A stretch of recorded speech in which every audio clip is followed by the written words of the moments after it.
वालेकुम वीवर्स, क्या हाल चाल हैं। उम्मीद करता हूँ खैरियत से होंगे। तो वीवर्स, जिस तरह पहले हिस्टोरिकल और इन्फॉर्मेटिव वीडियोस लेकर आप लोगों की खिदमत में हाजिर होता रहा हूँ, बिल्कुल उसी तरह आज भी एक हिस्ट्री लेकर, इन्फॉर्मेशन लेकर आप लोगों की खिदमत में हाजिर हुआ हूँ। तो दोस्तों, आज की जो हिस्ट्री है, हिस्ट्री से ज़्यादा इन्फॉर्मेशन है।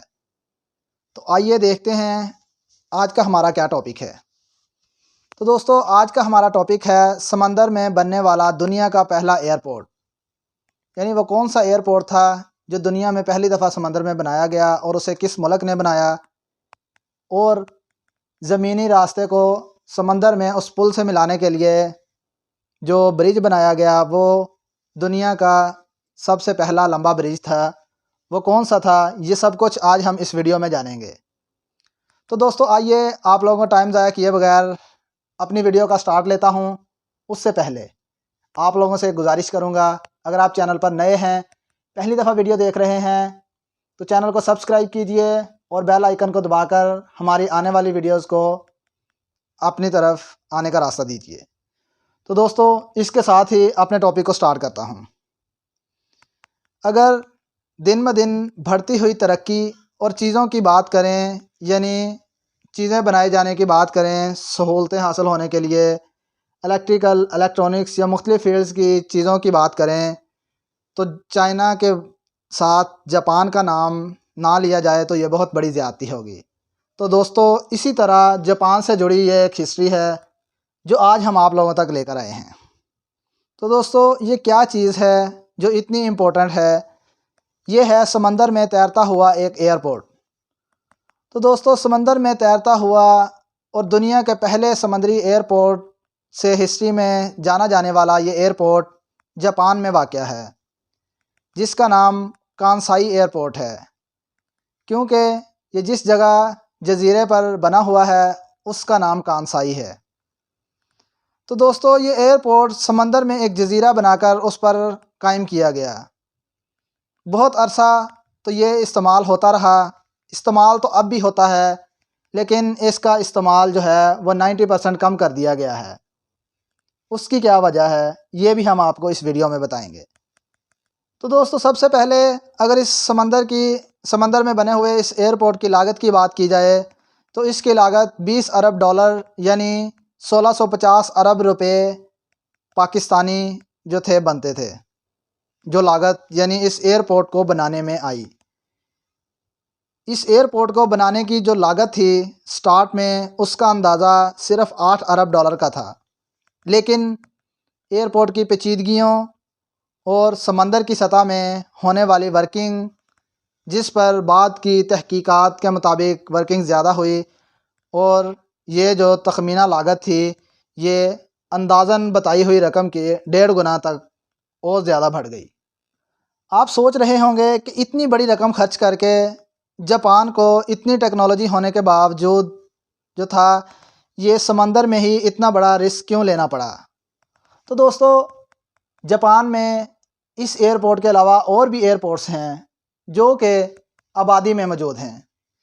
जापान में बढ़ती हुई आबादी के पेश नज़र अब उन एयरपोर्ट्स को एक्सपेंड करना जो था वो नामुमकिन हो चुका था, जिस वजह से ये अरबों डॉलर की लागत से ये जो था एक रिस्क लेना पड़ा। अब बारी आती थी इस एयरपोर्ट की कंस्ट्रक्शन की। तो इस एयरपोर्ट की कंस्ट्रक्शन को नक्शे के लिहाज से इंजीनियर्स ने छोटे एच की मानद बनाया। जिस तरह ABC का एक हरफ है H, तो छोटे एच की मानद बनाया। जिस जज़ीरे पर यह एयरपोर्ट बना हुआ है उस जज़ीरे का नक्शा जो है वो छोटे एच की मानद है, जिसमें से एक साइड जो है वो 4 किलोमीटर और दूसरी 5 किलोमीटर की लंबाई पर मुश्तमिल है। अब जब इसे बनाना शुरू किया गया तो जिस जगह एयरपोर्ट को बनाने के लिए ये आइलैंड बनाया गया, यहाँ समंदर की गहराई जो थी ये 60 फीट थी, और इसके नीचे पाई जाने वाली समंदरी साख्त जो थी वो बिल्कुल पहले बनाए गए जज़ीरों की साख्त से मुख्तलिफ थी। तो इसे भरने के लिए पहाड़ों से हज़ारों टन मट्टी खोदी गई, जो समंदर के इस हिस्से में गहराई को भरने के लिए इस्तेमाल की गई, और उसके बाद इस आइलैंड को बनाया गया। जापान इससे पहले भी इस तरह के कई आइलैंड बना चुका था, लेकिन जिस तरह बताया गया है कि यहाँ की साख्त और समंदर की तय की नौइयत जो थी वो बाकी जगहों से बिल्कुल मुख्तलिफ थी। इस वजह से यहाँ सबसे बड़ा मसला था कि उस जगह पर सख्ती पैदा किया जाना था। तो समंदर की उस सतह में सख्ती पैदा करने के लिए हज़ारों टन वज़नी पहाड़ी पत्थर डालकर उन्हें कंप्रेस किया गया। इसके बाद ड्रिलिंग पाइप्स जो थे वो उस जगह से गुजार कर उनके अंदर मखसूस किस्म की पानी जज़ब करने वाली एक मट्टी भरी गई। ये सब करने का मकसद उस जगह को सख्त करना था कि जिसके ऊपर आइलैंड बनाकर एयरपोर्ट बनाया जा सके, जो उसके दबाव को, उसके प्रेशर को बर्दाश्त कर सके। अब यहाँ बात ये आती है, जो नीचे की नरमी थी जहाँ ये आइलैंड बनाया गया, जिसके ऊपर ये कांसाई एयरपोर्ट बनाया जाना था, उसकी नमी या दबाव की जब तहकीक हुई, उसके बारे में टेस्ट किए गए, तो कुछ इंजीनियर्स का कहना था कि यहाँ बनाया जाने वाला आइलैंड जो है वो 25 फुट तक नीचे दब सकता है, और कुछ इंजीनियर्स के मुताबिक ये 18 से 19 फुट तक नीचे दब सकता था। यहीं पर इंजीनियर्स या एयरपोर्ट बनाने वाले प्रोफेशनल्स की तरफ से जो सबसे बड़ी गलती हुई, जिसकी वजह से आज वो एयरपोर्ट 90% जो है वीरान हो चुका है, सिर्फ 10% जो है काबिल यूज़ है। तो वो सबसे बड़ी गलती जो थी वो ये थी कि प्रोफेशनल्स ने, जिन्हें ये बताया जा चुका था कि ये मैक्सिमम जो है 25 फीट तक नीचे दब सकता है और कम से कम जो है 18 से 19 फीट तक नीचे दब सकता है, उन्होंने पैसों की बचत करते हुए 19 फीट नीचे दबने के हिसाब से ये आइलैंड बनाकर इस पर एयरपोर्ट की कंस्ट्रक्शन शुरू कर दी। यहीं पर सिर्फ ये ही नहीं, बल्कि इसके ऊपर एयरपोर्ट जो बनाया जाना था उसको समंदरी ख़तरनाक लहरों से बचाने के लिए सी वॉल भी बनाई गई, जिसे स्टील के तख्ते डालकर उसके अंदर कंक्रीट और पत्थर पिलर्स भरकर उसे बनाया गया, ताकि समंदरी ख़तरनाक और ज़ोरदार लहरों से एयरपोर्ट के नुकसानात को बचाया जा सके। इसी तरह नीचे पत्थर डालकर ऊपर मट्टी भरकर समंदर की सतह से 65 फीट ऊंचा ये जजीरा बना दिया गया, जिसके ऊपर कांसाई एयरपोर्ट बनाना था। एयरपोर्ट की तामीर शुरू हो गई। प्रोफेशनल्स और इंजीनियर की ज़ेर निगरानी एयरपोर्ट के तमाम काम जो थे वो चलते रहे और एयरपोर्ट मुकम्मल हो गया। एयरपोर्ट तो मुकम्मल हो गया, लेकिन ख़तरे वाली बात ये थी कि एयरपोर्ट के बनने के दौरान ही ये जो 65 फीट ऊंचा जजीरा बनाया गया था, जो समंदर की सतह से 65 फीट ऊपर था, ये एयरपोर्ट के बनने के दौरान ही 25 फीट जो था वो नीचे धंस चुका था, जिसके बारे में प्रोफेशनल्स और इंजीनियर्स का कहना था कि ये 25 फीट और नीचे धंस कर या दब कर जो है वहाँ पर अच्छी तरह स्टेबल हो जाएगा और उसके बाद इसका नीचे और दबाव नहीं हो सकेगा, और बाकी का 15 फीट जो है वो इस लिहाज से सही रहेगा कि एयरपोर्ट काबिल यूज़ होगा।